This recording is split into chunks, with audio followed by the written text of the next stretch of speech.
These are African rhythms, passed down to us through ancient spirits. Feel the spirit, a unifying force. Come on, move with the spirit. Stand up, clap your hands. Groove with the rhythms, get down. From WSNC 90.5 FM, a broadcasting service and NPR affiliate of Winston-Salem State University. Welcome to Africa World Now Project. I'm your host and producer, James Pope. Today, the role of myth and the continuities in sacred and secret histories with Dr. Nubia Kai. Africa World Now Project is next.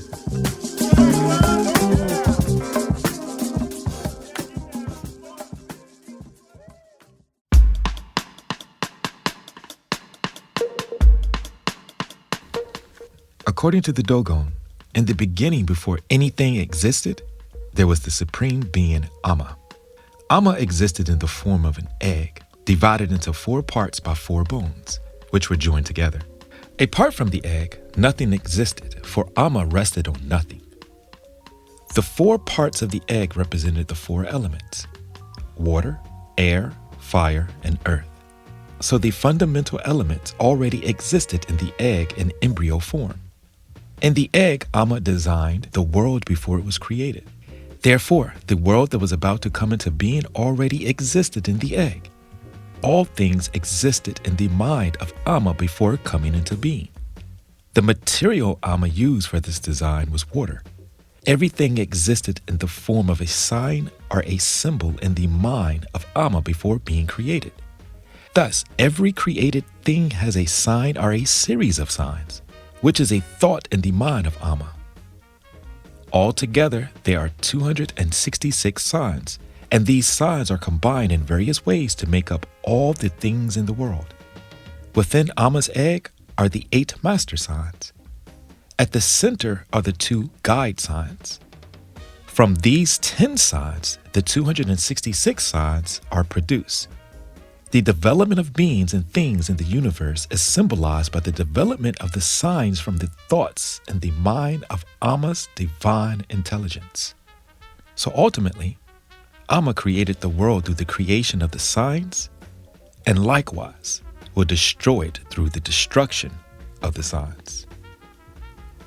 We share this creation story in part for a number of reasons, but primarily because it is aligned with the assertion in Chukwunure Kamalu's The Word at Face Value, an abridged account of Dogon cosmology, that mainstream scholarship on the cosmological world of the Dogon of Mali and West Africa has become a battleground over what an African people can and cannot know. This assertion has a broader application, of course, and can be directly related across the continental landmass we call Africa, specifically the forms of knowledge and the ways of being that are rooted in realities that merge the seen and unseen worlds. Dr. Nubia Kai asserts that myths in Africa are similar to what Joseph Campbell calls living myths. He uses living myths to distinguish them from the cognitive usage of myth meaning a lie. Living myths signify the opposite of the cognitive construct. J.J. Bacofen argues that the origins of history can only be revealed through myth, since in myth lies the beginning of all development. Origination establishes a prototypical model of subsequent development, character, and direction. The primordial power of the original act is recaptured through the narrative performances and rituals that reenact the myths. Dr. Kai, quoting W.T. Stevenson, further explains the primacy of mythological discourse. According to Stevenson, the essential character of our personal and social lives are shaped by myth, or it is by the power of particular myths which determine, by way of determining our fundamental presuppositions, the way we shape our cultural, social, political, and economic lives. We do nothing of significance which is not informed by myth in a fundamental way. And the more significant our act, the more this is true. It is the symbols within the context of myth which gives rise to all thought. According to Joseph Campbell, there are 4 functions of living myth. The first is what is called the mystical function, to awaken and maintain in the individual a sense of awe and gratitude in relation to the mystery dimension of the universe. Not so that they live in fear, but so that they can recognize that they participate in it, since the mystery of its being is the mystery of his own deep being as well. The second function of a living myth is to offer an image of the universe that will be in accord with the knowledge of the time, the sciences, and the fields of action of the folk to whom the mythology is addressed. The third function of a living myth is to validate, support, and imprint the norms of a given specific moral order, that namely of the society in which the individual is to live. And the fourth is to guide them stage by stage in health, strength, and harmony of spirit through the whole foreseeable course of a useful life. In indigenous knowledge systems, myths, legends, and epics are regarded as real history. However, in this world that has been shaped through the violent imposition of Western European modernity, myth has been relegated to the fantastic fictions of the infantile primitive mind. Despite the intellectual hubris that generated the disfigurement of myth, there was an undeniable consensus acknowledging its transformational power and peculiar ability to shape and transmute consciousness among some of the most influential religious scholars and psychologists. A contradiction that is constantly exposed as Africana peoples have consistently, through various forms of resistance, tapped into unseen realms of a future seen beyond whatever conditions we find ourselves.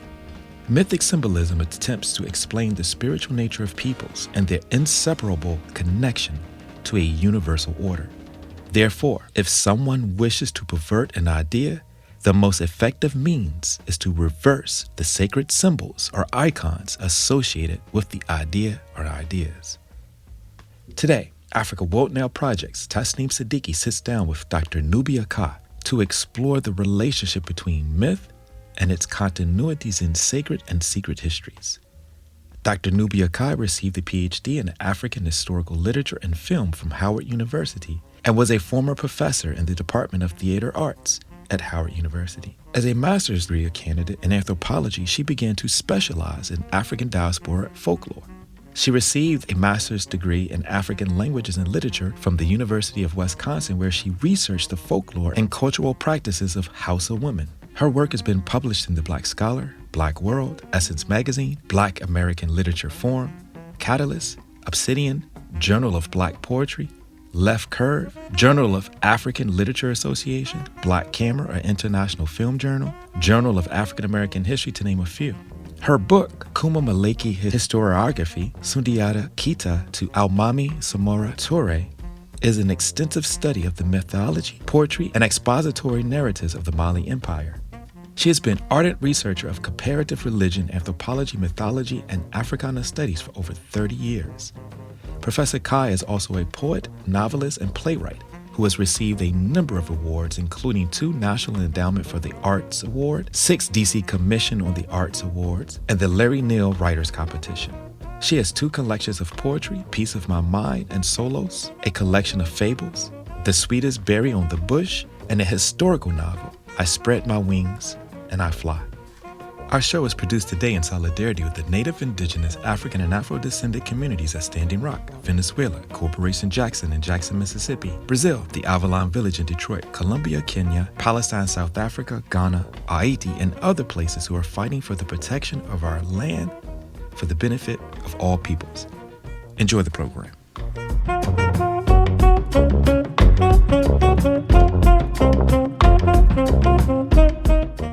I have the pleasure of sitting with Nubia Kai, who has been a frequent guest on Africa Now and Africa World Now Project. Nubia, thank you so much for taking the time to speak with us today. I'm excited to have this conversation with you. How are you? Oh, I'm fine, and I'd like to thank you for having me, you and your whole wonderful team at Africa Now. Thank you very much.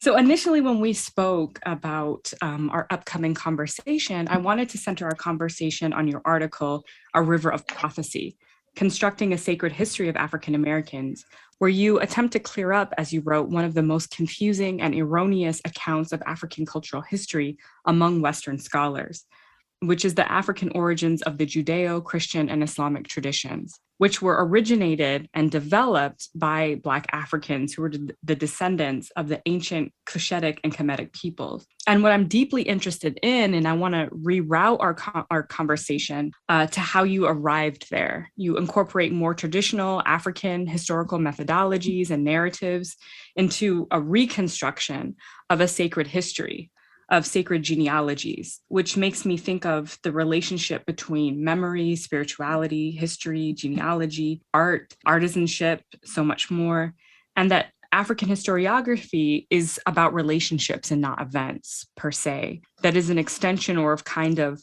African deep thought.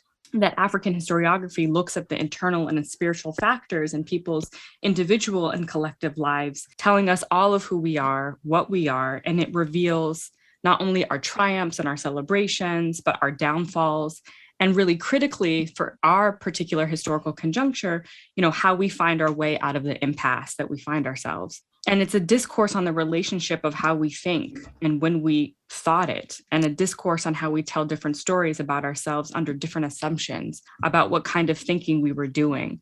And the modality of this transmission is speech, and we, had recently had a conversation where we were really working with Ahmadou Hambate Ba, and he reminds us that our oldest archives were the brains of men and women.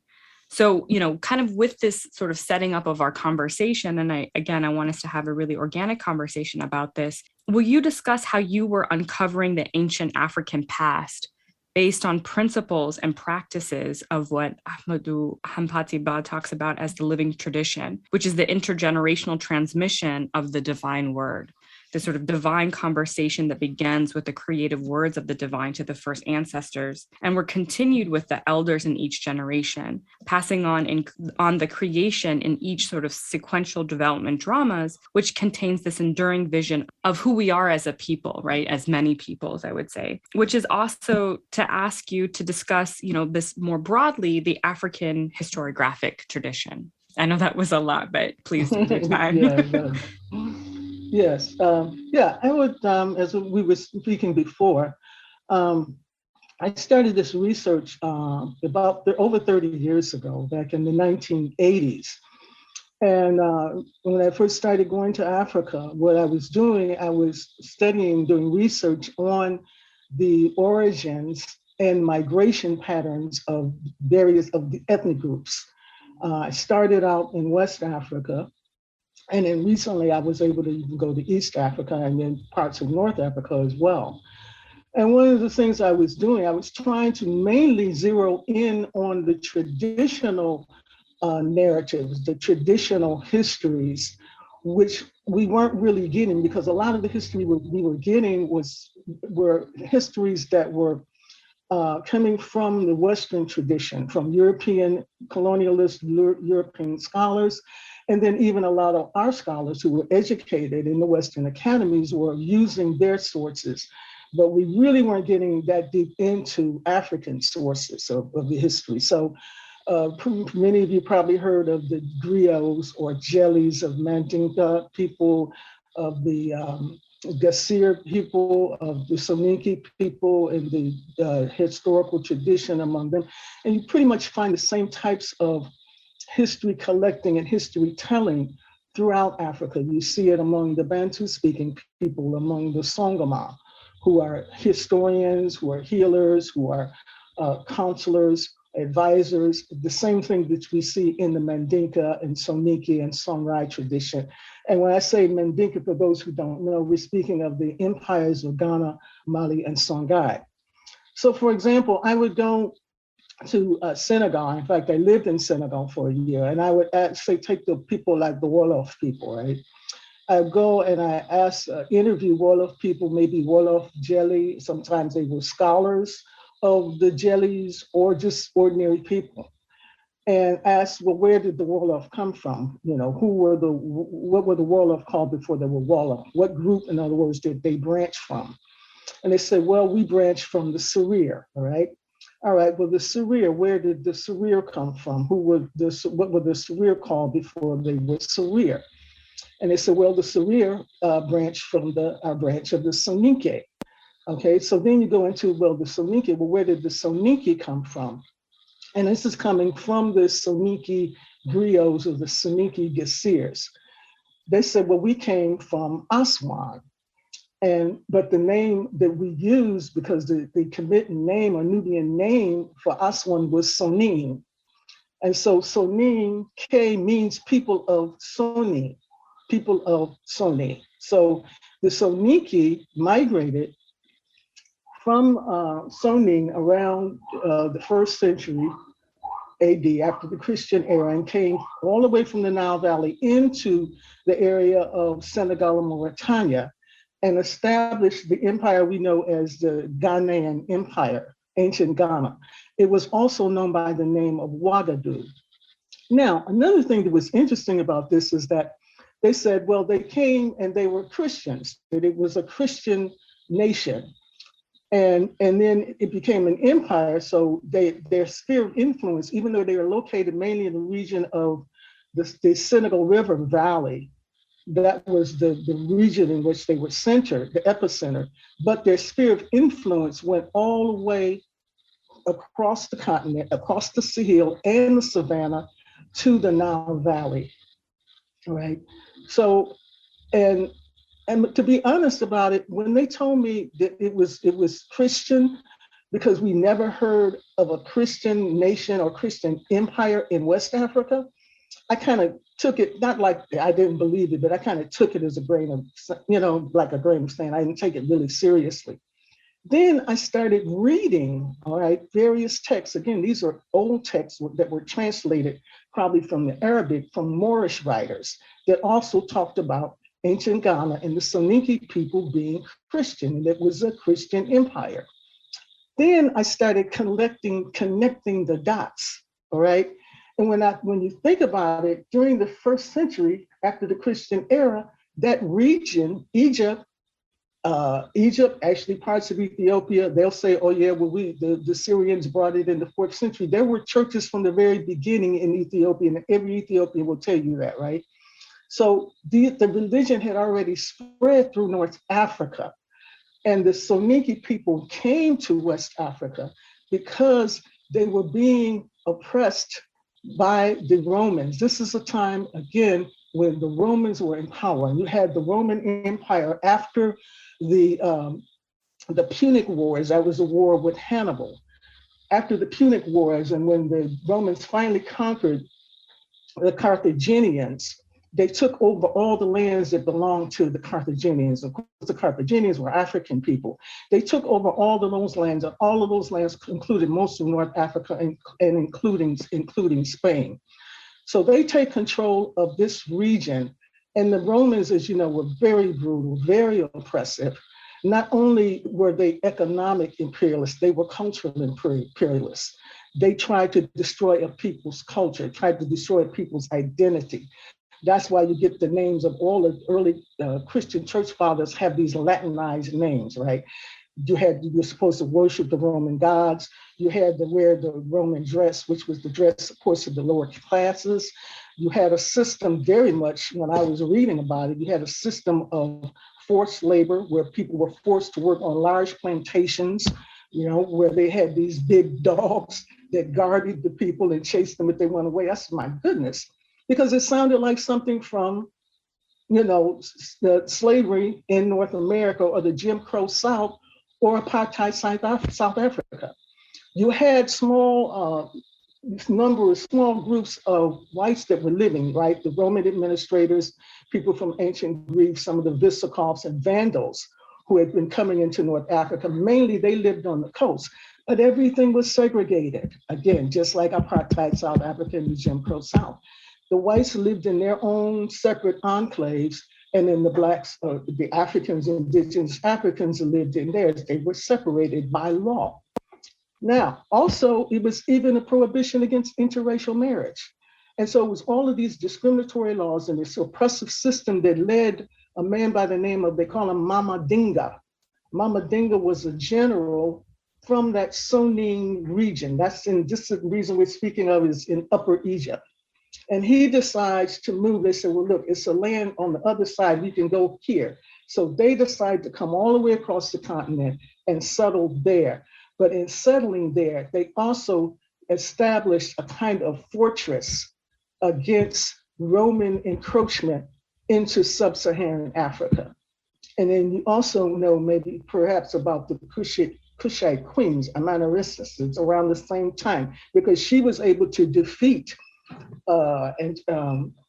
Augustus Caesar's army. I think it was General Petronius. She was able to defeat him. And this is, again, around the time that Ghana is established. And again, like I say, the sphere of influence went all the way across the continent. So it's important to remember that the Christian religion, and John Mbiti in his classic text, African Religions and Philosophy, lists it as an African traditional religion. It's important to remember that these religions, the Christian religions, started as a anti-colonial, anti-imperialist, pan-African movement against Roman imperialism, and where they did not have perhaps the wherewithal, the military wherewithal to defeat them militarily, they were able to change their way of life. So what you have in Christianity is like a cultural revolution. Now, the connection with religion, we have to keep in mind too, at that time, the worldview of people was such that there was no separation between what we may call the sacred and the secular. So political system, economic system, social relations, all of that was tied to a spiritual tradition, to a moral, ethical, and spiritual tradition. They were all tied together. So it would emerge as a spiritual, moral, and economic, political, and cultural movement. For example, in the early Christian communities, which were all Black at the beginning, all right, all of the early Christian church fathers, if you go through them, Tertullian, Ephraim, St. Augustine, St. Anthony. St. Anthony was Egyptian who started the monk tradition. St. Maurice, all of these were African people who were resisting through changing their way of life. So what did they do? They started building churches, in which these churches also served as educational centers. So you start getting universal education because they want people to be able to read the text, the sacred text. You also get these charitable organizations. You also begin to get communities that start to redistribute the wealth. So you get almost a pure communalist, or you may call it socialist, communist type of economy, right? Where they're redistributing the wealth equitably so that in this way, they were able to wipe out poverty. It's very much in traditional history, the stories of the, again, early Christian deformations, because the Soninke people came from Kemet, and then the Mandinka people also came from Kemet. In fact, I can kind of just put it in a nutshell that all of the African people from my genealogical studies, and I have it in the paper, if you notice in the appendix, their own accounts of where they come from what Sun Ra used to say, we're all Egyptians, right? And Sun Ra was on point about that. We come from the Nile Valley civilizations, the Nile Valley peoples, starting with Ethiopia. Ethiopia was, I look at Ethiopia as the mother of feminine principle. This is the very beginning. Nubia as the father or the masculine principle, right? The active principle where you start really getting development of a lot of the sciences and the arts. And then Kemet is the child. So you have the mother, the father, the child. It's the same people, the same family. And another thing that I found really fascinating when I was living in Ethiopia last year, and that is that the Ethiopian Empire antedated the formation, the unification of the two lands in Kemet by about 1,200 years. I'm sitting here, I have the King's List, the Haile Selassie did a King's List in front of me. And Ethiopian Empire included Saudi Arabia, it included Babylon, it included the area, there were not Hebrew people at that time, but it included Palestine, Syria, the region of Sudan, Ethiopia, and Egypt. It was huge. All of this was part of the Ethiopian Empire. In the King's List, I'm looking at the name Nimrod. Remember the king of Nimrod in the biblical text. Nimrod was the king of Babylon. He built the Tower of Babel, right? He was an Ethiopian king. He's in the Ethiopian kings list. So Africans, the ancient African historians and scholars did not see what we are now calling Middle East or Western Asia as a separate continent, all right? All of this was one continental body.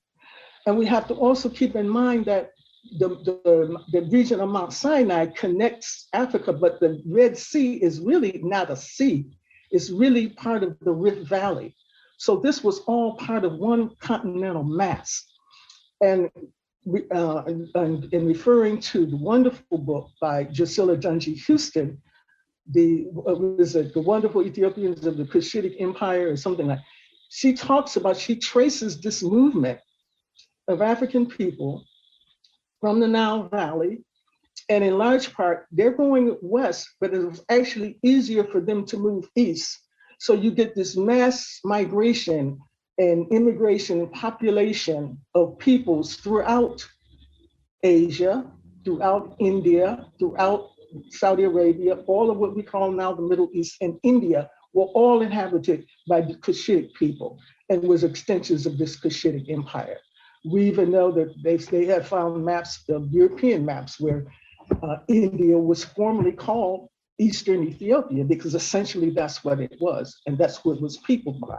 You also have the DNA testing now that bears this out. The original the people of India had come from Africa. They were Cushitic people. Now, going into the Hebrew, I'm going back a little bit because I'm talking about how Christianity arises as a movement, right? Because everybody who became Christians were converts, right? Just like everybody who became Muslim were converts. These were movements, social, political, religious, spiritual movements. With the Hebrew, you had the family, a Sumerian family, right, led by Abraham, going back to the Abraham, who was Sumerian, not Hebrew, right? Extended family that comes into Kemet. Yusuf is already there and has established himself as the prime minister. And one of the things that Yusuf did when he was in Kemet, he restored the socialist or communalist system in Kemet. That's what he did. And in Genesis, they go into something that's very much like what they would call dialectical materialism or historical materialism. You look at the process by which he changes from a capitalist system to a socialist system. But throughout most of Kemet's history, and that's why it's been stable for so long, it was socialist. But there were times when it went, when it declined and descended into a kind of, predatory capitalism. And this is what Yusuf does. He turns it back around. So when the Hebrews come in, the Sumerian family come in, they're considered as kind of elites, and they're commissioned by the pharaoh to be. They were warriors also, so they were commissioned to kind of guard the borders, right? And they were also stock breeders. But the haploi, the Hebrew people, are actually a branch of the Egyptian people. This is when we get into the genealogies. They were a branch of the Egyptian people, and the DNA haploi of the Hebrew is the exact same DNA haploi of the dynasty, the 12th, the peoples of the 12th, from the 12th to the 20th dynasty. They share the same haploi, but they're coming out with this covenant, with this different covenant that comes from Abraham or Ibrahim. So I just wanted to say that. And then throughout the African history, when you get into the genealogies, you find many, many, many references. For example, let's take the Akan people of Ghana. The Akan people originated again in Kemet, because to distinguish between the Ashkenazi Hebrews and the Sephardic, sometimes I will say Egyptian Hebrews or Kemetic Hebrews. They start in Kemet, again, as a Hebrew people coming from Kemet. Then they're in Israel. Then they go to Syria, and this is in their traditional history. Then they come back across North Africa, and then they become part of the Mali Empire. I got this from the Jellies of Mali, as well as Ashanti and Akan historians in Ghana, that they left Mali and came into the region of modern Ghana. It wasn't really that long ago when we talk about that history. That's just one example. What is called the Bantu migrations, right? Bantu migrations in Africa is also the dispensation of these Egyptian Hebrews after the breakup of the Northern Kingdom. They start coming down into Africa, and they're coming in from all different directions, coming back from all different directions. Some of them are coming across North Africa. Some of them are coming straight down through Saudi Arabia back into Africa. Others are coming down from Kemet. And coming from down Kemet into Ethiopia and down into Southern Africa. So you get these migration patterns, and it's a wonderful book by Vasima Zulu Credo Mutwa, who passed away a few years ago. He was a Zulu, South African Zulu Sangoma, and he's sharing the traditional history of the Zulu. And the thing that's interesting about his work is that he goes way back, even into the period of Atlantis and Mu, which you rarely find. But see, in the traditional history, they're aware of this history. But anyway, so I'm saying that throughout after my studies, I found that mainly all of the ethnic groups in Africa come from, again, these main branches: the Nile Valley peoples, Ethiopian, Nubian, Kemet. And then the branches from that, the Canaanite people, who many of them, again, were in the region of Lebanon, but then they migrate into North Africa. Throughout North Africa, today they're called the Berber. The Canaanites and the Afro-Arab. I say Afro-Arab because when we think of Arab, we think of white people, the white people that we see on television, the white people that they show you when they go to Saudi Arabia. The Arabs are just a branch of the Nubians and Ethiopians. The Ishmaelite Arabs, those who are descended from Abraham and Ishmael, again, they're all Black. And then are, again, the one group, and then you have those who just migrated from Ethiopia into the Southern Arabia or Yemen. They don't consider themselves Arabs. In fact, in general, the Afro-Arabs do not call themselves Arabs, right?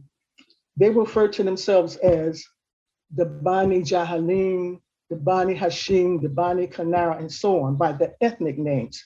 But they are the original people of Saudi Arabia. And even today, if you go to Saudi Arabia today, 85% of the country is Black, but they keep the cameras off of those people and they show you the so-called kings of Saudi Arabia on the newsreels, right? And these are people that the British brought in from Turkey, from Jordan to be kings, because all of the kings, and J.A. Rogers talks about that, all of the kings and princes of Saudi Arabia when the British came in were Black. And even many of them, from what I know, people who lived there, they say even many of the royal princes and kings, especially in those small countries bordering Saudi, you still see that there's a lot of Blackness, particularly among the royal families. We saw that with the king of Kuwait at the time that the Iraq war was first going on, right? The guy they say looked like Vernon Jordan. So this is the deal. And the problem that we're having is this. When it comes to African historiography, which in African historiography, the genealogy is very important. When European scholars came to Africa and started asking, inquiring, well, where do your people come from? And they said, well, we came from Egypt. We came from Saudi Arabia to this region and wherever they were living, right? Or we came from the Levant, right, which is the, Palestine, Syria, that region. They said, oh, yeah, that's not absolute nonsense. These people, they say they come from but they're just saying that because They want to feel like they're important. They want to feel like they're part of ancient civilization. This is what the European scholars say, okay? Then they go and make up an origin. They make up an origin for you, right? This is what they do. But the problem is most of our African educated scholars, educated in the West, believe them. We still prioritize and give far more credibility to the European historical narratives, most of which are lies, than we do our own.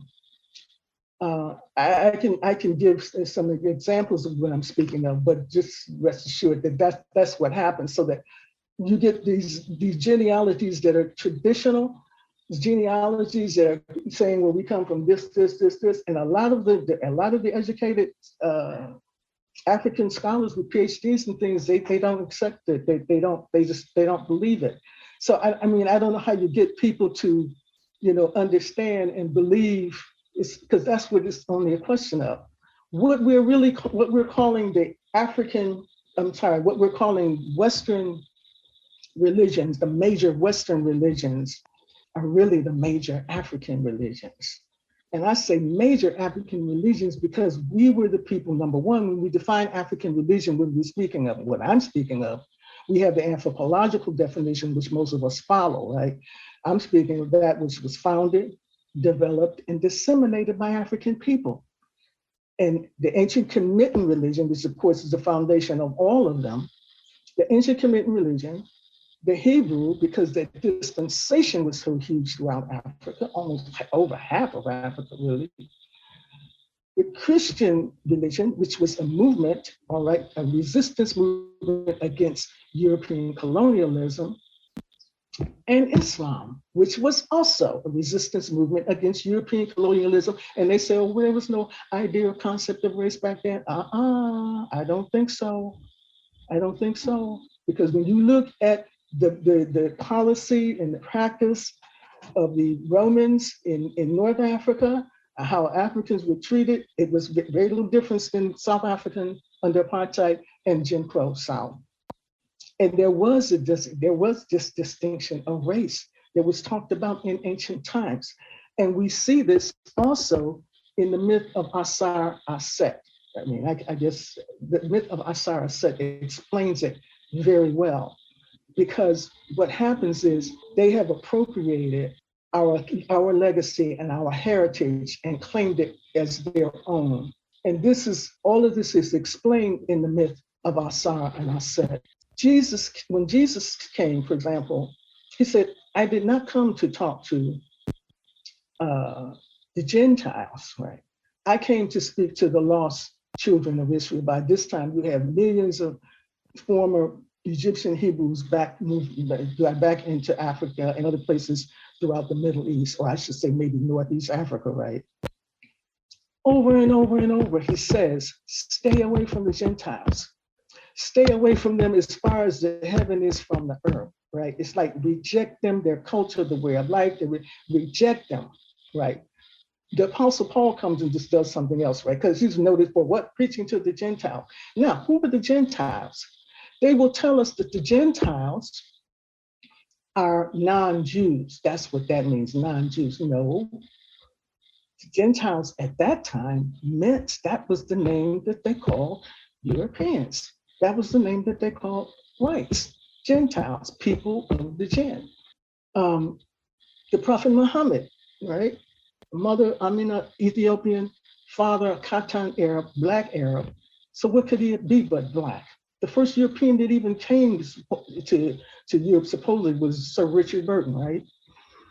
I'm sure there may have been others before then. Supposedly he was the first one. But I'm saying this is, again, in the 6th century, 7th century. And the Byzantines, again, still in power in North Africa and throughout Asia. So that was also this resistance movement against the colonialism, again, against European colonialism.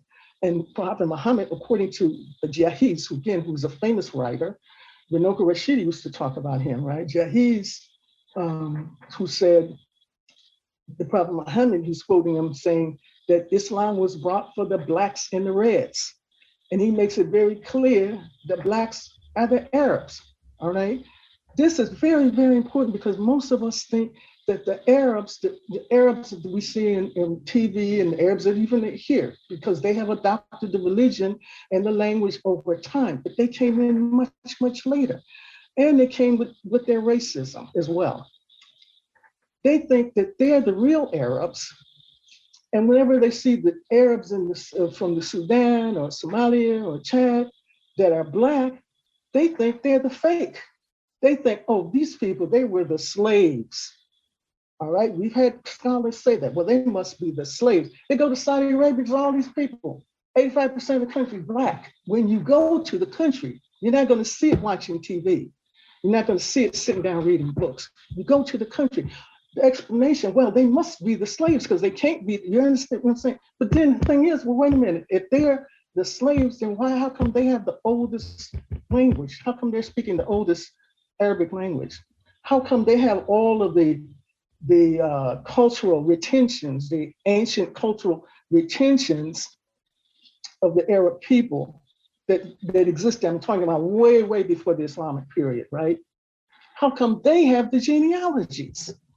Scores and scores and scores of these genealogies, written genealogies I've seen in the University of Khartoum, right? How come they have the genealogies and others do not, right? How come they have this ancient knowledge that, they don't even figure that in? So that's the sad part. And I keep thinking of the situation with Sheikh Anta Diop. I'm trying to remember the book. I think it might have been Cultural Unity of Black Africa, where he gets in an argument with his uncle, because his uncle says we're Sharifs, we're descendants of the Prophet Muhammad, right? Even Sheikh Anta Diop, and don't get me wrong, I love Sheikh Anta Diop. We are standing on his shoulders, I'm standing on his shoulders, right? We are all standing on his shoulders, the great work that he did, but he didn't believe him. And he's like chanting down his uncle who's telling him. But I'm gonna tell you, the first time I went to West Africa, to talk directly to the jellies, I went to Mali. The first thing they told me was the Sharif lineages in West Africa. And I guess it was the Prophet Muhammad who had a great-great-grandson who came to Morocco. In fact, he was the one who built the city of Fez. And then from there, you have his children, descendants spread, and they spread all over Africa. So people with the last name of Diop, Traore, very common name in Mali, in Senegal, and that whole region. Sane, Mane, Diabate, because it grew himself, he's a descendant, right? Hajra, Sharif, Udrago, the Udragos in Burkina Faso, all of those are Sharifs. Now, these are people who have traced their names, right? They have traced it. And a lot of times they will have books where they have with their genealogy in it, written down, all of their ancestors' names, kind of like people used to do here with the Bible, where they put their family's names. But of course, these are much thicker because they're going way back. But the thing is, and I want to digress for a minute to point out how this genealogy works, how vast it becomes when people just reproduce, right? I was interviewing a scholar in New Orleans while I was doing research on another book. His name was Dr. Thompson. And Dr. Daniel Thompson, he was a sociologist from Dillard. He was doing a genealogical study on a Black Creole family. And he was looking at this family over like 150-year period. And he said, can you guess how many people I traced? I said 40,000, because I know how, you know what I'm saying? I didn't know how that can happen so quickly. He traced literally 10,000 people from one man and one woman in a 150-year period, okay? Now, that's not including the progeny that's gonna come from those 10,000. So you see that in a very short period of time, relatively short period of time, the populations okay, are multiplying exponentially from just two people. So any of these people, so all that's why, and there is a book that came out. I would like to mention the book because it's very interesting. It's called A Brief History of Everyone Living. A Brief History of Everyone Living by Adam Rutherford. And the subtitle is The Story of Our Genes. And basically what they're showing is everybody, because when Dr. Thompson was telling me that, I said, well, that means the further you go back in history, the more there's a direct connection, right?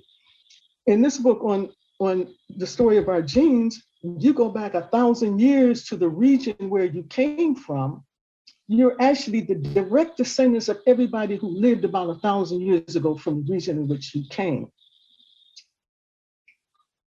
So the region, we're coming from West Africa, but you have all of these Africans that have come, the Africans, the Afro-Arabs that are coming from Saudi Arabia, who are now infused into ethnic groups like the Fulani, the Mandinka, the Soninke, the Hausa, and you can go on and on and on. So that means most of us are Sharifs. I bet you every last one of us, and you could trace it through the DNA. Ibrahim, every time I'm somewhere where I can see stars, and I see stars in the sky, I immediately think of Ibrahim and that thing. You see, your population will be more than this. I think of that immediately because I know we all are descendants. And this is something even in African-American genealogy, because when our people came over here, they came with this knowledge.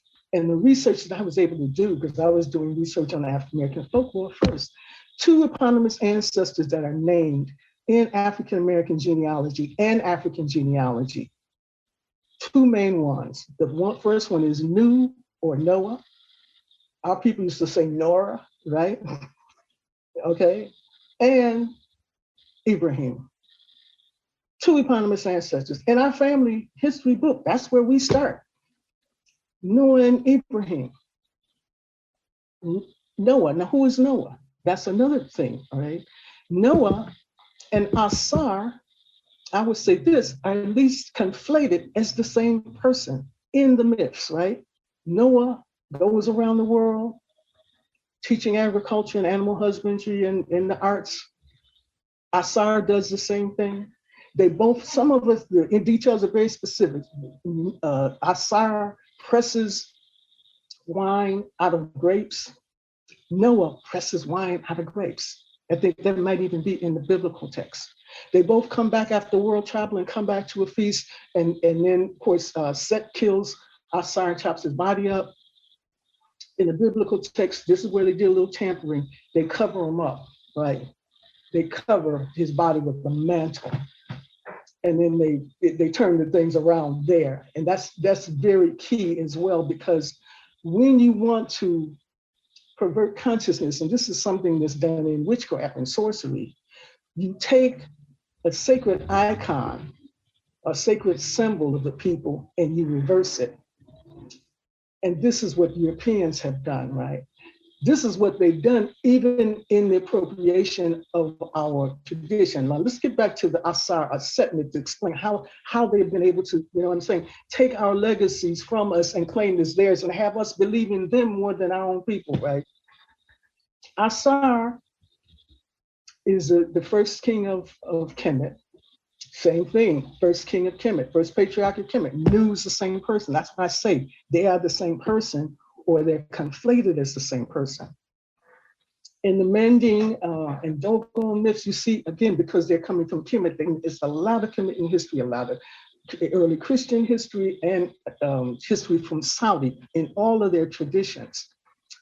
Asar, again, goes around the world teaching the arts and sciences and animal husbandry. But Asar, in this case, I take it not just that he as a person, but the Egyptian people, okay, or the Kemetic people. This is what he is representing here, because we know that Aset is the one who did a lot of this, right? But we're not hearing about her going around. Yet she becomes really the most important figure. So he comes back to Kemet. Set, who is his quote evil brother, is envious of him, envious of his beauty. And he decides to conspire with others to murder him. So they murder him. They get him to get into this casket, right? And they get him inebriated. He gets in this casket. They throw his body into the Nile, all right? ISIS is totally devastated behind the murder. She retrieves his body, brings his body out, and then they cut his body up into 14 parts. You hear variations of the myth. Sometimes you might say 60 parts or 16 parts, but normally it's usually 14 parts. And then it's spread all over the Nile, which represents the fragmentation, all right? The fragmentation or dismemberment of African people, in the division of our people, the disunity of our people is represented in that. Of course, Asset is the one, or Isis is the one who goes and tries to put his body back together. She finds all the parts. She creates the obelisk or the tekums, as Dr. Browder says, the tekums all over Kemet, which symbolize the penis of, right, or the phallic symbol of Asar. And to me, which also kind of symbolizes regeneration in spite of what they did to him. Then Set claims the throne. He claims the legacy. So, okay, now I'm the king now. He murders him. He takes over the throne and takes his heritage and takes his legacy. Heru, who was the child who was conceived, again, through kind of like an immaculate conception, after the death of Asar, is born, and his whole purpose and raison d'etre, reason for being, is to reclaim, to get justice for his father, right? To get justice for his father and to reclaim the legacy that was taken away, reclaim the heritage and legacy that was stolen from him. This, and the word, of course, hero, comes from the word Heru. It comes from the word Heru, hero. So in our history, we have many, right? People who are Herus, right? You go Harriet Tubman, Sojourner Truth, Frederick Douglass, Nat Turner, you go on and on, Malcolm King, we have many, many. That is our purpose. That is the purpose. And of course, in Egypt, the king, each pharaoh was an incarnation, considered an incarnation of Heru. Now, this is the interesting thing. They say, well, there was no concept of race back then. Well, according to Dr. Frances Cress Welsing, in the ISIS papers, Asar, and she says over and over and over, his name meant God of the perfect black, God of the perfect black. And we learned that Set, in books that I have right here, it says Set is usually represented as white with red hair, his white skin and red hair. So you already have this kind of racial dichotomy right there in the myth, but it's explaining really thousands of years of history of this racial divide. It's not something that just happened in the 16th century to justify slavery, the transatlantic slave trade. It existed before. We can go to India and see how that whole caste system started, and it was about the same thing, right? Varna means color, all right? And it was the lighter Aryan people, not the Aryans that Hitler was talking about, but they were lighter people that coming in and to conquer these Cushitic people.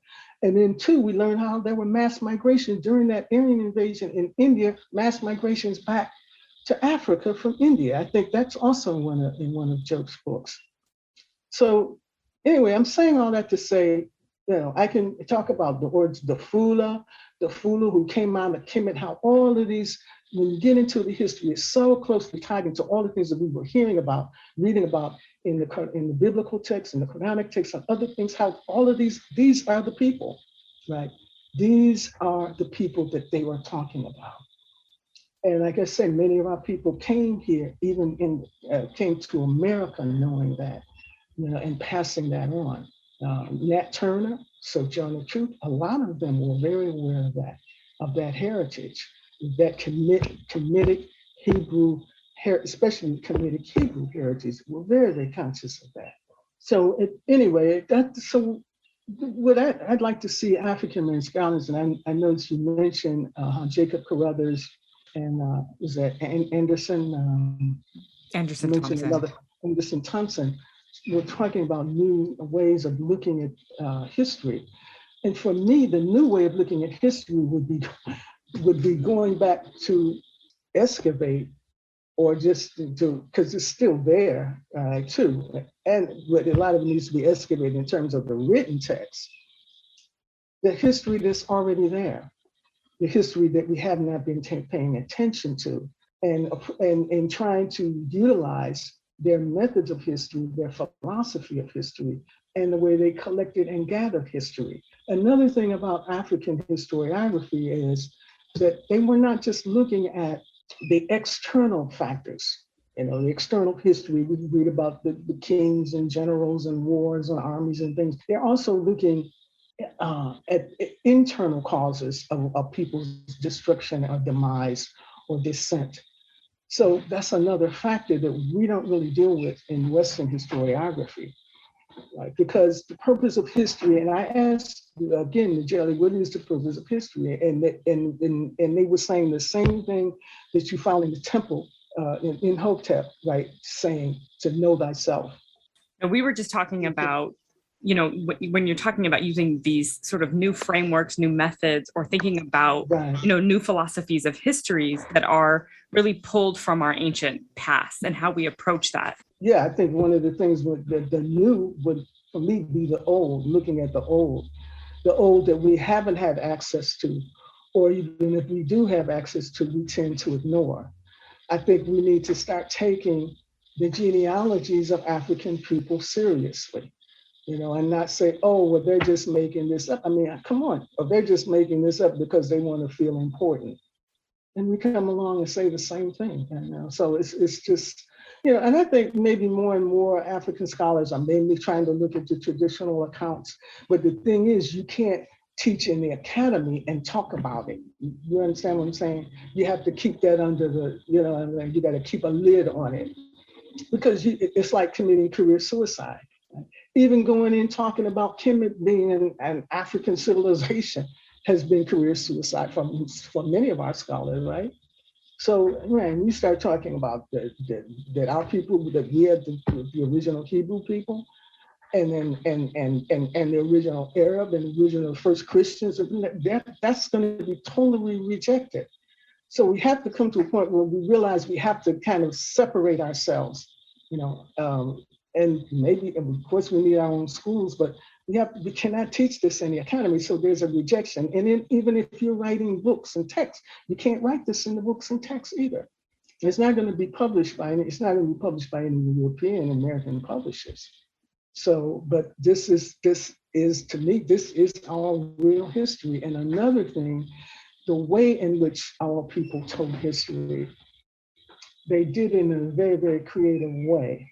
This is why sometimes you get this confusion, because the European scholars will say, oh yeah, the griots, they're just storytellers. And a lot of us will, oh yeah, the storytellers. Well, yeah, history is the story of human beings, the story of our ancestors, but they're historians. They're historians, but they tell it in a way that's very creative. Right? They're using aesthetic elements and aesthetic devices. So they might tell it through poetry, and they might use music, and they may use drama, right? And we were talking about sometimes they might embellish, and you have to know what's figurative and what's literal, right? They tell it in a very creative way, and they also use the spoken word a lot, but they do it for a specific reason. Because when you use aesthetic elements, that has a more profound effect on your consciousness, right? Because now you're engaging the person on an emotional level, you're engaging them on a spiritual level, and you're engaging them on the intellectual level when you use the creative devices like that. So that's why they told history in that way. They used the spoken word because the spoken word in the Manding and Soninke culture, they had this concept of inyama. Inyama means a vital force or vital energy. And there's more inyama, this unleashed in the spoken word than it is in the written word. It's not to say that it's not in the written word, but there's more unleashed in the spoken word. So this inyama, again, has this transformative effect, right? of transforming your consciousness, of allowing you to relive the experience in the telling of it.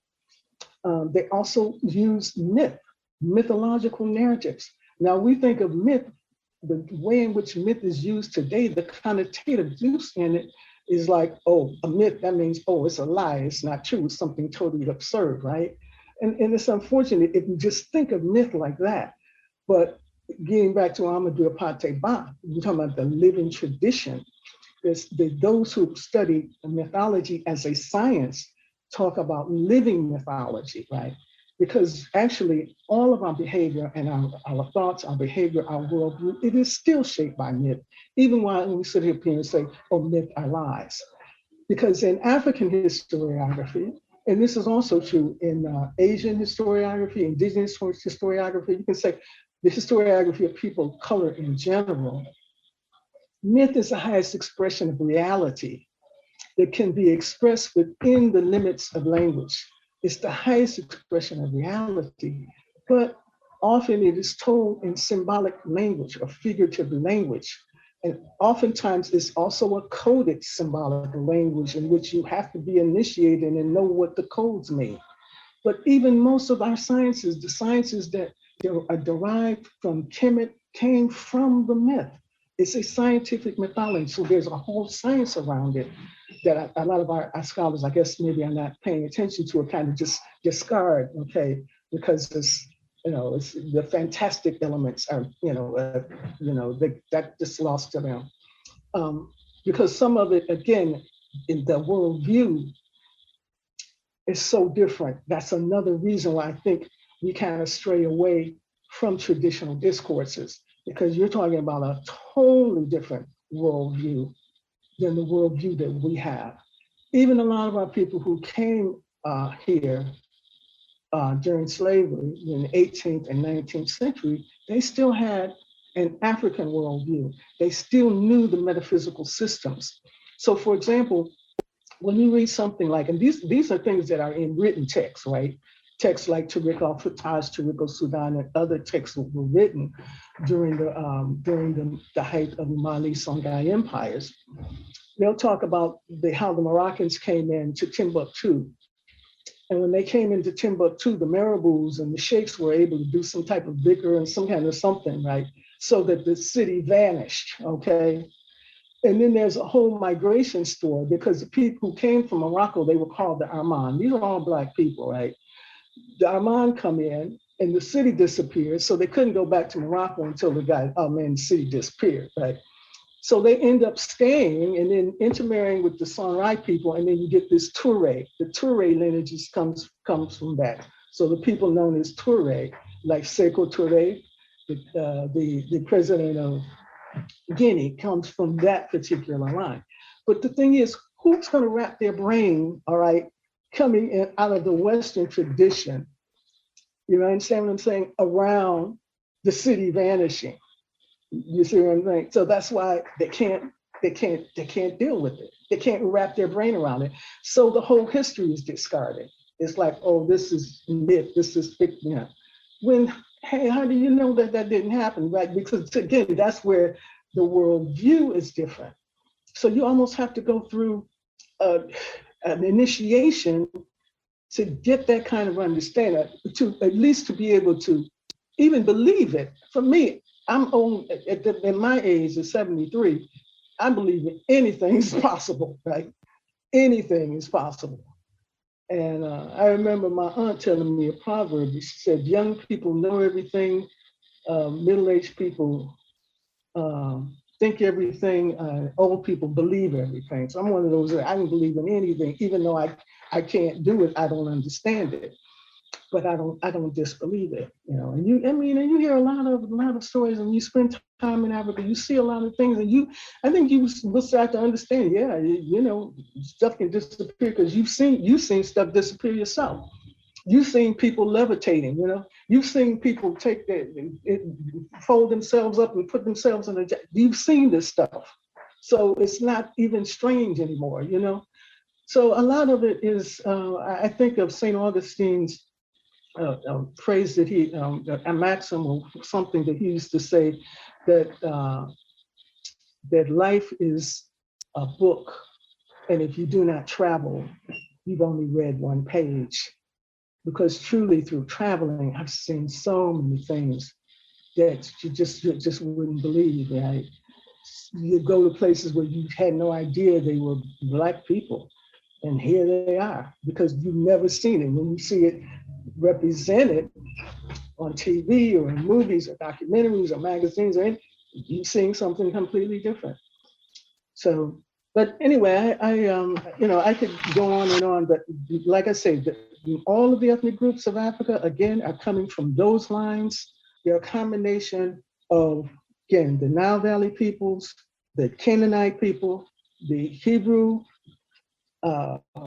Egyptian Hebrew, and the Afro-Arab, you name it, they are a combination of one, or most of the time of a mixture of all of those groups. That's what I have come to. Therefore, and again, like I say, those religions, they all started with Black people. They were all developed by Black people. They were all disseminated by Black people. In the case of Christianity and Islam, these were two liberation movements. And see, they still impact us to this day in ways we don't realize, right? They still impact us to this day, even though they have been perverted. And that's what, again, when the Europeans took control of these religions and gained hegemonic power, they did a lot of twisting around, the twisting of the narrative, tampering, interpolations. And this has happened in Christianity and Islam. So you have people, you remember people used to say you have to separate the baby from the bathwater. We need to keep the baby, and it is a lot of nonsense, a lot of perversion that has been infused into Christianity and into Islam. We have to separate the bathwater, the dirty bathwater, take out the dirty bathwater, but keep the baby, and stop pitting ourselves against our own tradition. It's like we're standing outside.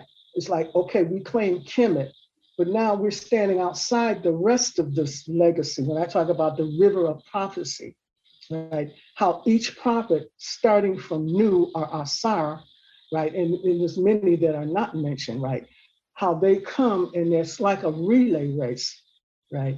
You have the next revelation that comes and it's passed on, the baton is passed on to the next prophet, and then passed on to the next, and passed on to the next. And that's what happened. And I'm just going to read a saying from the Quran so we understand what, again, how this history progressed, or how this prophetic revelation progressed.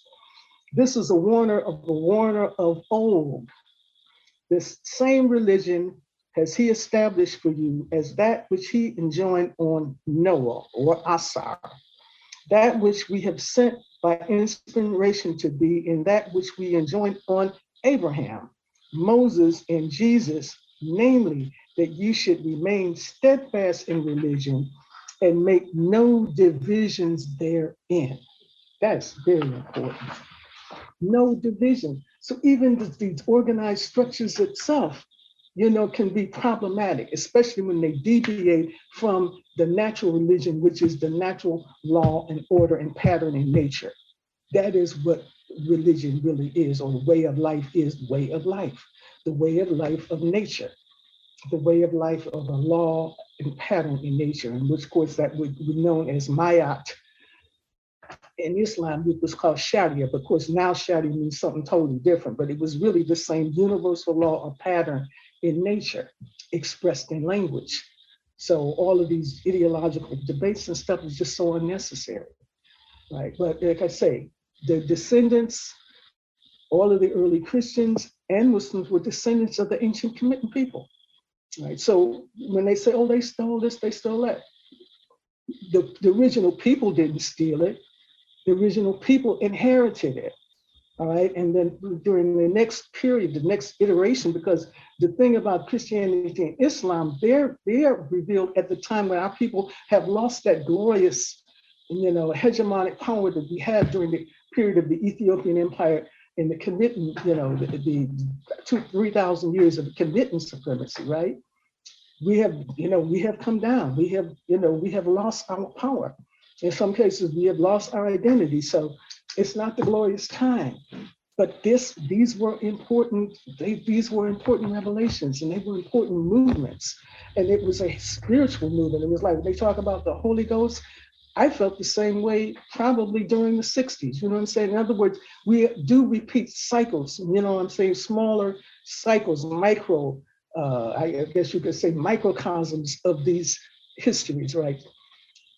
So anyway, that's pretty much what I'm saying in the book, in the River of Prophecy. I did the paper years ago, in fact, in 1992 in Nigeria, and I had about 10 minutes to do it. So I'm glad I had more time to talk about it, because I didn't really get much time to talk about it before. I would like to say, though, when talking about Ghana, ancient Ghana, they have this history that's called the Dawusi. And the Dawusi, I mean, it's I understand it's a very, very, very long history, but I have just like a fragment of it.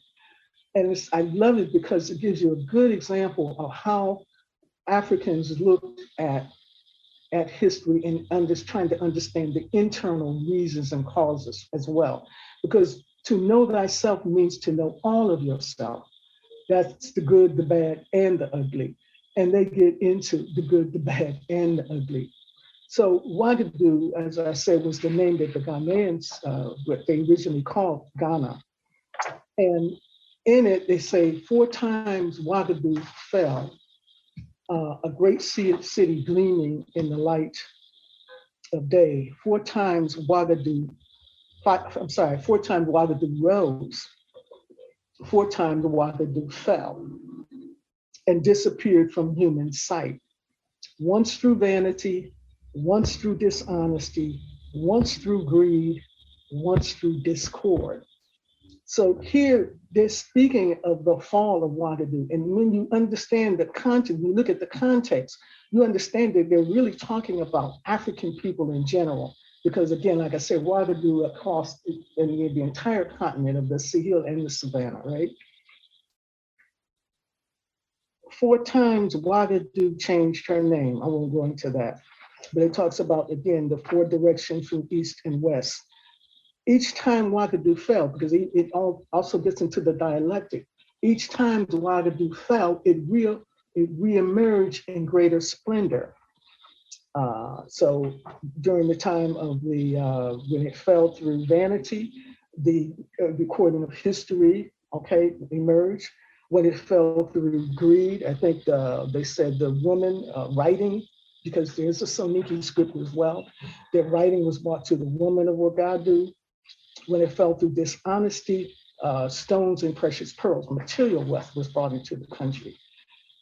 Now, and it's very clear that the last part, 4 times, we're at the 4th period now, where we have fallen from disunity, from discord. First of all, I would say we have to get our ideas together. Like Dr. Lynch used to say, revolution is a war of ideas. We have to get our ideas and understand this continuous spiritual heritage and spiritual legacy that we're pitting ourselves against and throwing darts at it because of the way the Europeans have perverted it instead of reclaiming it. And I say that we need to reclaim it because that's in the myths. In the myth of Osiris Set, Heru does not disclaim his legacy, he reclaims it, right? He gets justice for his murdered father and reclaims his legacy. And to me, that is the mission of every person of African descent, is to reclaim your legacy, the legacy that was taken away from you, and get justice. They say revenge. I'm trying not to use the word revenge, however you want to put it, but to get justice, right? To get set, in other words, even if it means dealing with an armed struggle, to get justice for all these people who've been out, the police who are murdering our children and our men and women. We have to do that. And we have to reclaim and live our legacy. Ouagadougou, again, but this is the beautiful part in it. And this is what, even when things are really, really, really down for us, which I feel like we're in a very, very serious period now when we look at what's getting ready to take place. So what the Republicans, these Nazis are getting ready to do. What gives me hope is the fact that even though Ouagadougou has fallen, and even though we're at the last stage, what will come out, you say, when we lose this, but we gain something else, what we will gain as a result of this last fall, when we re-emerge and rise again, is the unity of heart. It says, thus, okay, let me go ahead. Whether, it says, from these directions comes the strength of Ouagadougou, her power which endures, whether she be made built of stone, of wood, or of earth, because they went through all stages, right? Or whether she only lives in a shadow in the memory and hopes of her children. For in truth, Ouagadougou is not of stone, nor of wood, nor of earth. Ouagadougou is the strength which lives in the hearts of men. So once we overcome the disunity and the discord, this is what we will gain, the strength of heart. I think of the Adinkra symbol, right? The strength of heart, which they copied and call it Valentine. Should Ouagadougou ever rise again, she will live with such power in the minds of men that she can never again be lost. She will endure with such strength that vanity, dishonesty, greed, discord can never again harm her. Oh, Diara Agana Gana Sia, oh Hasa. Because, yeah, so the Dausi is structured like an epic poem. And this is just, again, a small fragment of it. But it's speaking of the major reasons why we fell and how what we gained after each fall and how we will finally rise and they will never begin to break us once we gain that strength of heart, right? That strength of heart. And that's what history has been pushing us toward anyway. I look at the function of history, and this is also something I got from the jelly, from the word Rab in Arabic, which is the one or the Lord who by degrees nourishes man to his initial state of perfection. That is the purpose of history. That is why history in African and indigenous cultures were called sacred. That is why, as you said, the divine word, and check this out, in Mandinka language, the word for word is kuma. And I say word with the capital W, right? Meaning divine word, the word that brought us into being, that brought the earth and all of us into being. Kuma is the word for word. And it's also the word for history. Kuma means history, kuma means the word. And again, the divine word. So history is a manifestation and extension of that divine word. That's how people saw history. And that's why history is so important. And I didn't even get into collective consciousness, right? Because history is, even though we have lost all knowledge of our history would still manifest itself through the arts unconsciously, or because it's coming through our collective consciousness. Because everything that has ever happened is lodged in what we call collective consciousness, collective memory. Sometimes it's called historic consciousness. The psychologist Carl Jung called it collective unconscious. Blood, I think that's what Tracy says, blood memory bank, a genetic memory bank, right? Because it's in your genes. Everything that your ancestors did is in your genes. And the great playwright, August Wilson, said blood memory, right? That's what we're talking about. So even you can wipe out people's whole culture, but it will still manifest through the collective consciousness. So there was a lot of this in 18th, 19th century lore of what I'm saying about Africa is still there. It was in our history.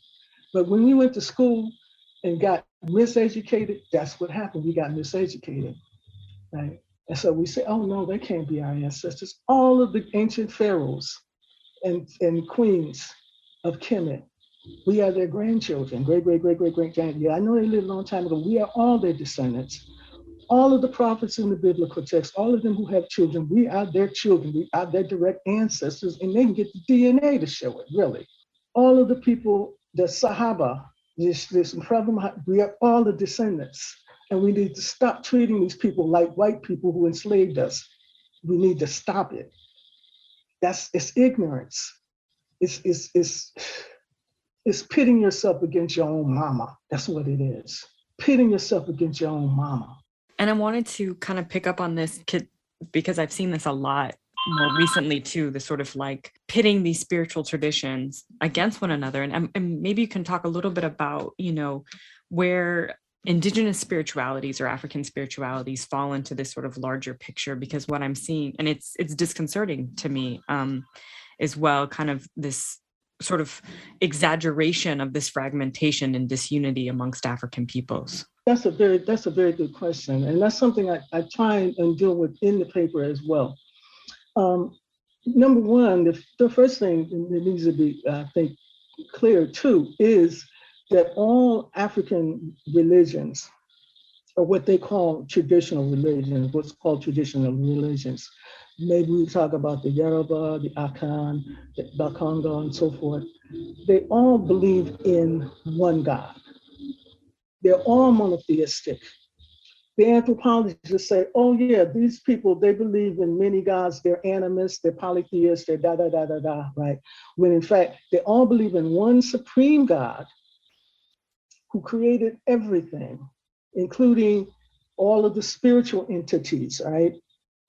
So but they do believe, as you see in all of the religions, in spiritual entities, angels, cherubim, seraphs, jinns, demons, ghosts. You have a whole hierarchy of spiritual entities, just like you have an animal kingdom with all millions of animals, millions of plant life, millions of mineral life, where you also have millions of jinn and millions of angels. That's also, again, we talk about the divisions of the categories. In the West, they only deal with animal, vegetable, mineral. And traditional societies, the cultures, you have animal, mineral, vegetable, jinn, and angel, or just maybe they use the term nectar. The anthropologists and European scholars will come along and they say, oh, well, they're worshiping gods because they're interacting with the orishas, right? The orishas are real entities. Orishas are not the supreme God. And the Yoruba people understand that. Orishas are orishas. They will translate it as gods, right? The Abusun, all right? They will translate the Abusun, I guess among the Akan, as gods. Or the Neter, they will call the Neter gods when they're spiritual entities, right? Or types of jinns or types of angels, right? So, but what happens sometimes, and this is a point that I made also, what happens sometimes is that people will put more, they will proffer and interact with these spiritual entities, and sometimes these spiritual entities, they have kind of the nature like human beings, right? They can be good, bad, or ugly, right? They're similar to human beings in that sense, even though they have a lot of powers that we don't have, right? But they can be corrupt, right? And they can be wicked, and they can be evil. And so when you are beholden to a particular spiritual entity that's not a good one, all right? And it's maybe, like, okay, well, we want you to sacrifice your daughter, sacrifice this, right? Okay, well, you know what I'm saying? So this is the reason why you have these two trends kind of in African spiritual traditions. You have the monotheism, exclusive monotheism, what we might call exclusive monotheism, right? Which was preached by, Akhenaten in the ancient time, Asar, really the old kingdom devils, we understand, were strict exclusive monotheists. And what a lot of African scholars are calling diffused monotheism. In other words, you have a lot of these spiritual entities, but maybe you have made attachments and you have a relationship with a particular spiritual entity, but that spiritual entity is corrupt, right? Or that spiritual entity is asking you to do things that are not cool. This is where, again, that other thing will not, no, seek ye the kingdom, then all things will come to you, rather than seeking power, right, from other, and it can be a human being, right? We have those relationships with people as well. Right? Anything could be made into what they call the so-called idol, right? But to me, again, it's a state of mind, the state of your relationship with this person, right? So that's where I think the difference comes in. That's where you see the conflict, where some say, well, no, you have to get rid of these things because they're not good for you, and blah, blah, blah, blah, blah. Sometimes they may actually be very helpful, right? Because they're very, very good spirits, but they're also very bad spirits, or spirit can be both, depending, all right? Because if you give them power, the more power you give them, what Frederick Douglass says, absolute power corrupts absolutely. In some cases, many of these spiritual entities were corrupted by the power that was given to them, right? Because they're not the supreme being. They are spiritual entities that have similar natures of human beings. So this, I think, is where the conflict may come in. But don't get me wrong, there's a lot of corruption, even from beginning times, in these major, what I'm calling the major African religions, which they're saying is a major Western religion. There was corruption there. They led people to just, didn't want to deal with them. There was in cases of compulsion. And I don't think at the beginning of the Islamic emergence, when they went into North Africa, and this is important because they didn't conquer West Africa. They come into West Africa and they're infused with the people in West Africa. They come into North Africa and they join up with the Africans who were in North Africa, most of who, again, the Egyptians who were there, the Canaanite peoples who were there, the African Hebrews who were there, because that's mostly who were in North Africa. They were ready to fight the Byzantines. The Byzantines were still in control of Kemet, and the Visigoths and Vandals were still in control of the rest of North Africa. They came in, but they were racist, they were oppressive, even though they shared the same religion, because by now, all of these Europeans have become Christians, right? But they're still oppressive. They're still oppressing the African Christians. So the Muslims come in, even though they're a different religion, but they had something in common, and that was the common enemy of these Europeans in European colonialism.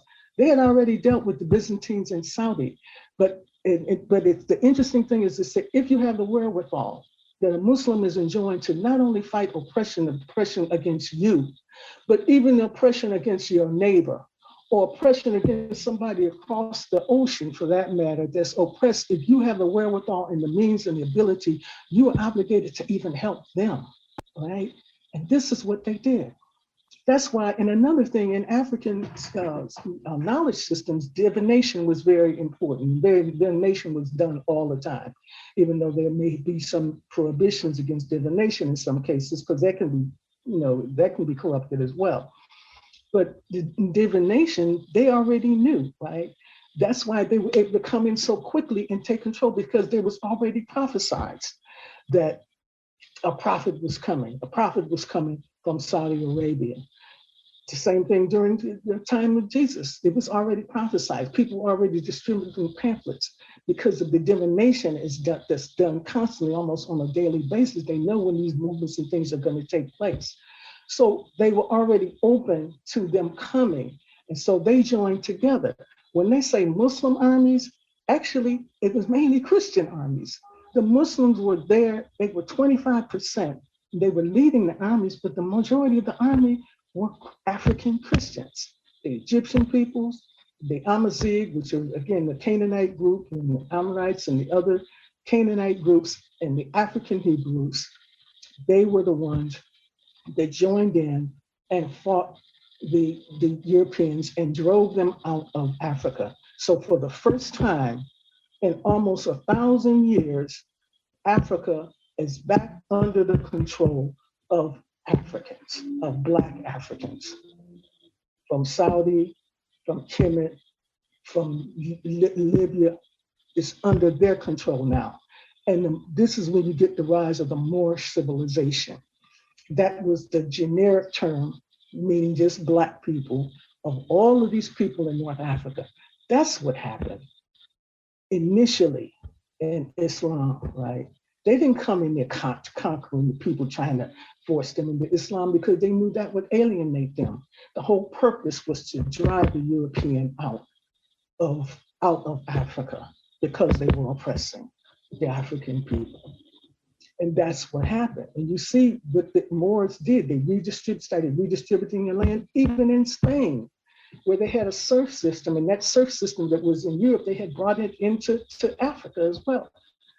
So they redistributed the lands and restored autonomy to the indigenous groups. So you have people like Tariq ibn Ziyad, who conquered Spain. He was not Arab. He was Hebrew. His mother was Hebrew, from the tribe of Simeon. Again, the Egyptian Hebrews I'm speaking of. So again, it's just the history. And I could have gone into, I just haven't got that much. We go into Persia and India, because see, Buddha, Krishna, we can talk about that prophetic tradition as well. And it was the same, the same kind of effect. In fact, I had been working on something on African empires. And it's not true necessarily of all African empires, but African empires is a kind of benign imperialism, because empire doesn't have to be bad, really. You know what I'm saying? In other words, where there's unity, there's strength. So being under an empire that's a benign empire, that's looking out for your interests, just making sure that nobody's going to come in and attack you.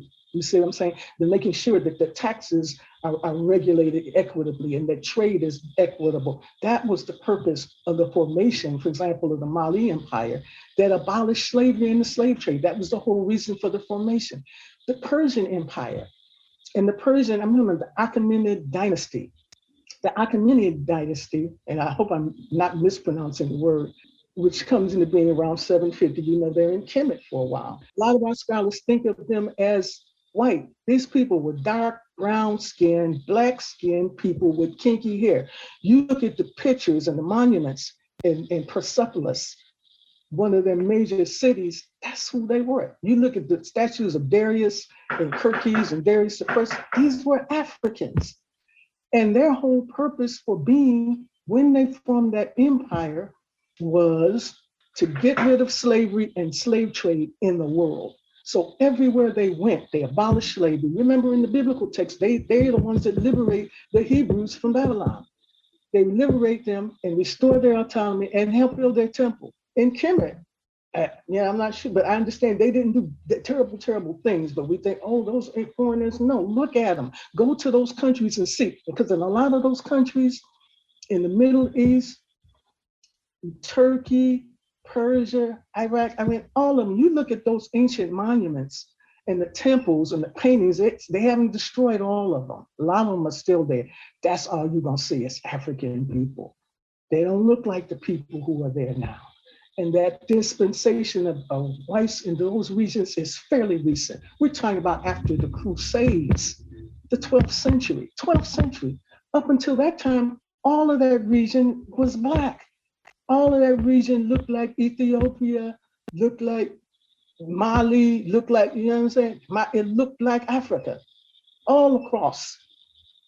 So, again, that's what, so that's what I'm trying to, get into the traditional history, the traditional text, but getting our people to believe in these texts.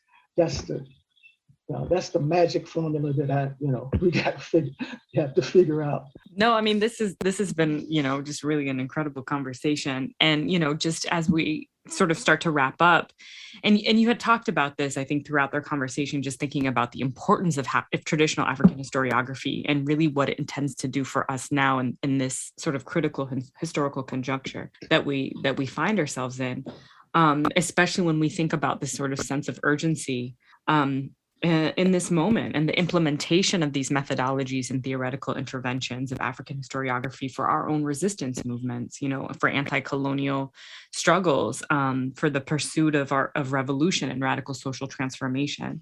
So in sort of saying that, what are there some sort of key points or stories that you wanted to really emphasize as we start to close, and thinking about, because, like you, I'm very invested in implementing traditional African historiography for us to even understand who we are as a people, what our pasts are, what our presents need to be, and then what our struggle for the future actually is. And if we think about what African historiography does for us in terms of thinking about the internal and spiritual factors that lead to our ascension, but also that lead to our downfall, what are some key points that you want to take our listeners away with as we start to close? Well, this is a subject that, as the jellies say, you have a sacred history, which is a history that's, for the general public. History is referred to as sacred. And then you have the secret history. The secret history, as the jelly explained, is a history that, because all people have things that happened to them or things that they did that they're ashamed of. We know what's going on because we have people that are trying to make history in America secret history now, and they're making laws to that effect, right? But we also have a secret history. We also have a secret history, and it was made secret with the consensus by the jellies because they were ashamed of what happened. Maybe there was some breach of a covenant or breach of an oath. I sent you that oath of the Manding. I don't know if you had a chance to read it. Like I said, the formation of the Mali Empire came about. Sundiata organized that the empire for this express purpose of abolishing slavery and the slave trade in that region. And that's why he conquered the Wolof and the Fula and other groups in the region and made them swear to an oath that they would never again participate in slavery or slave trade. Well, they say, I think it was 20 or 30 years after Sundiata's death, they broke the oath and the trade continued and was, started up again. And in fact, got bigger than ever because by now you have the transatlantic slave trade that's taking place. And the Manding people in the Mali Empire was very much involved with that. So this becomes part of the secret history. Now it was one jelly named Wakami Soko who revealed this history. And some people say that they felt like he was killed as a result of it. But again, this brother, he knew so much that there are several books. They even created a publishing company that just recorded and published his narratives. And other jellies who, in fact, I'm gonna do about they call the jelly fama. These are like the domas or the somas, those that do not lie, those who are mystics and have mystical powers. And this is what Wakami Soko and even the jellies that I was interviewing, some of them were the jelly famas. He felt that it was time that this history should be revealed. So he talked about it. And so I told you the Grand Geste de Mali and Sundiata, Le Gloire de Mali, these are two texts published by Kabbalah Press. They're still in French, they haven't been translated, but they go into the details because also there were supposed to be serious consequences as a result of breaking that oath. And it says if the Como do not get you, and the Como is a famous, I guess, mystical society, right? Secret society. If the Como doesn't get you, the ancient things will, like the Neter, or the Watchers, this is known in the biblical text, they'll get you. Now, we look at what happened, because this happened when they abolished slavery, this was around 1232. So we're talking almost 300 years before the transatlantic slave trade. So I'm saying there are things that our people have done. I've been shocked at some of the scholars I've heard who are total denial about any that our people had anything to do with the trade. You start talking about people run you out of the house, get mad, won't speak to you anymore. You know what I'm saying? It's dangerous to even talk about it. So I'm still dealing mainly with secret history, primarily, because I think our people are a million light years away from dealing with the secret history. You know what I'm saying? It's too painful, right? Or it makes you feel uncomfortable. I'm looking at what these white people are saying now. If it makes you feel uncomfortable, maybe that's how you're supposed to feel. Maybe that's what you need to do to change your thinking or change your behavior or change something. That's what that's for, you know? And the thing I can say, the good thing about it, though, even though it was secret history, it wasn't like lost. The initiated jellies were the ones that still learned this. You see what I'm saying? So it wasn't put out of the history altogether. And in the retelling of the history is intimated at times, right? Because I'm trying to understand Saman Guru who was the enemy of Sundiata. Why are they singing praises for Saman Guru? This man who killed all the kings of Mali, enslaved the whole country, and making furniture out of people's bodies, right? He's making furniture out of human skin. It's like, you got praise songs for him. But because that was part of the secret history, that it was Saman Guru who came up with the idea we have to end slavery. And when they didn't end it, and then when they refused for a number of reasons, he said, okay, I'm gonna teach you a lesson. That's why he killed all the kings and enslaved them all. That's why in the history, and this is something else you gotta wrap your brain around, he's called a sacred despot. A despot, but a sacred despot. And when you hear the language that Saman Guru uses, it sounds like, again, this prophetic language, right? When he's saying how we have to end slavery and the slave trade. So it was initially his idea. Sundiata was against slavery as well, but it was really his mother, Sogalon Kante, who told him on her deathbed, she says, they want you to be emperor because he's coming to fight Saman Guru, who's just torn these people apart, right? He says, you do not accept the position of Mansaya as the emperor of Mali until they agree to abolish slavery and the slave trade. That was his mother's last wish. And that's what he did. But again, there are things put in place. Those oaths are binding, you know, those kind of oaths. And when they're broken, there are consequences. Are we ready to deal with that? I don't know. But I'm leaving that for the for the jellies. All right, for the jellies to tell that story. But I mean, maybe you get a little bit of it. I mean, you get a little of it. Because here there's very, very broad strokes. The piece I read of the Dawusi about Ouagadougou is very general, but it's saying we fell for these reasons. Because our people were vain, because our people were greedy, because our people were dishonest. Now people are disunited. And we have to overcome that disunity. And first, we have to unify on our ideas. Because revolution really starts as a war of ideas. We have to pull together the body of our Sar, right? As long as we're thinking, oh yeah, well, these foreign religions that they put on us, as long as we're thinking like that, the body of Asar is still dismembered, it's still fragmented, it's not pulled together. But when we understand these traditions, including the role of indigenous, I hope I didn't not deal with that, but the point I want to make too about the indigenous religions is all the people who practice what we call indigenous, like the Akan know they're from Hebrew people. The Yoruba, they know that, you know, all of the Bantu speaking peoples, many of them, they know that that's where they come from. And some of them even said, and I can understand it, they said, look, Yahweh gave us a fit. By the way, any people with the name Yame is just a variation of the word Yahweh, okay? That's most of the Bantu speaking people. And as I say, Vasamazu Credo Mutwa talks about that. They say, yeah, well, look, yeah, we used to worship, we used to be Hebrews. You know, as people say, but hey, Yahweh gave us a fit.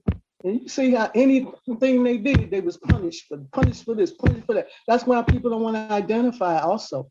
as Hebrews. We don't want to deal with that identity. They were Egyptians. We deal with Egyptians. We don't want to deal with Egyptian Hebrew, right? With that line, even though this was the royal line, right? Because all their dirty laundry is out, right? In the biblical text, all their dirty laundry is out. All they said, well, see, that's how a lot of traditional African history is like that. That's another reason why we don't want to deal with it. Because it's the good, the bad, and the ugly. That's who you are. And if you want to change and develop to get to your initial state of perfection, you gotta be able to get rid of those, those types of behavior that diminish us, just keeps us divided, keeps us, what I'm saying, that keeps us even perverse. So that's all I have to say. I'm still dealing with the sacred history, not so much the secret history. I talk a little bit about the secret history, but I'm not trying to. Some of the things that are in Wakami Soko's book, I wouldn't repeat it in the text.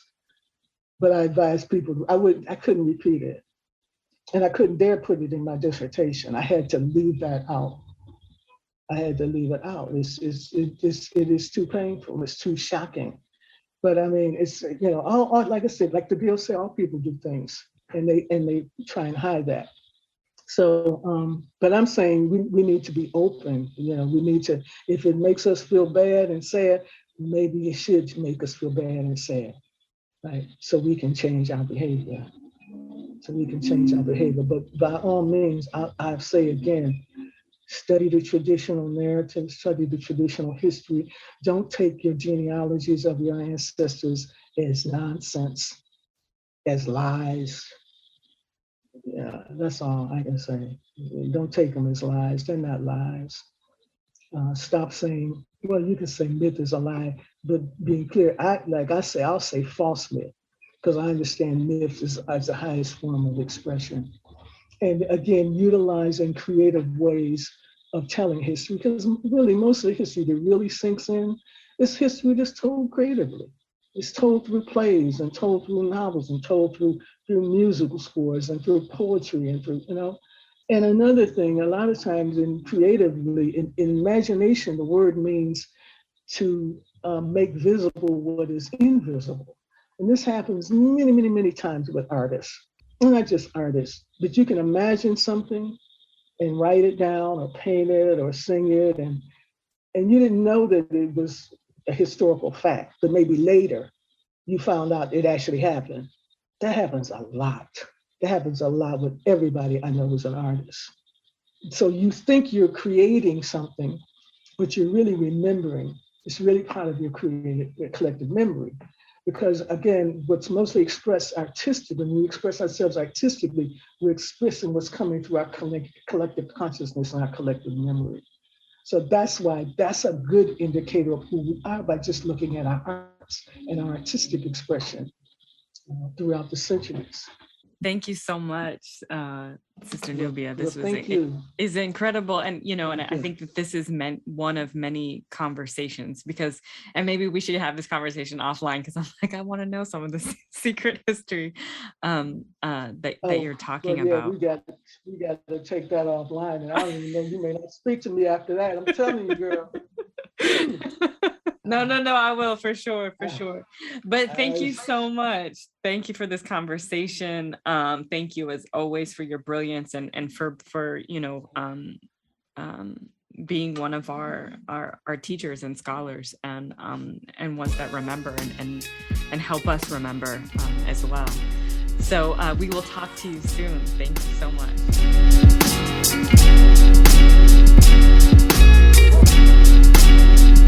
They told me put my hands up behind my head. I think they got the wrong one. I'm sick and tired of running. I've been searching where the love went. I've been looking for the dove. Then they told me if I move, they gon' shoot me dead. But I think I'm about to go to love. That's it for Africa World Now Project for this week. I would like to thank you for joining us today and look forward to spending time with you next week. We can be reached through all your regular social media platforms. Email africaworldnowproject@gmail.com. Follow us on Twitter @AFWRLDNWPRJ. Instagram @Africa World Now Project. Access to our other media platforms can be reached through the bios of our social media. I'm your host and producer, James Pope. The Africa World Now Project Collective consists of international media journalist, executive producer, and human rights activist Moiza Muntali, Africa World Now Project media correspondent Funa Ngonda, senior research, content contributor, and production director Dr. Tasneem Siddiqui, senior research, content contributor, and production associate Dr. Josh Myers, associate producer and content contributor Dr. Keisha Khan Perry, content contributor and filmmaker Kurt Waterson, technology advisor is Byron Gray of Grayworks Technologies, and creative directors, international creative and artist designer Tabassum Siddiqui and Judah Pope. Africa World Now Project can be heard every Wednesday at 7 p.m. on WSNC, NPR affiliate and broadcast service of Winston-Salem State University. Programs are archived and available on all podcast platforms. Search Africa World Now Project. Until next week, be safe, be peaceful, and above all, be intelligent. I'm sick and tired of running. I've been searching where the love went.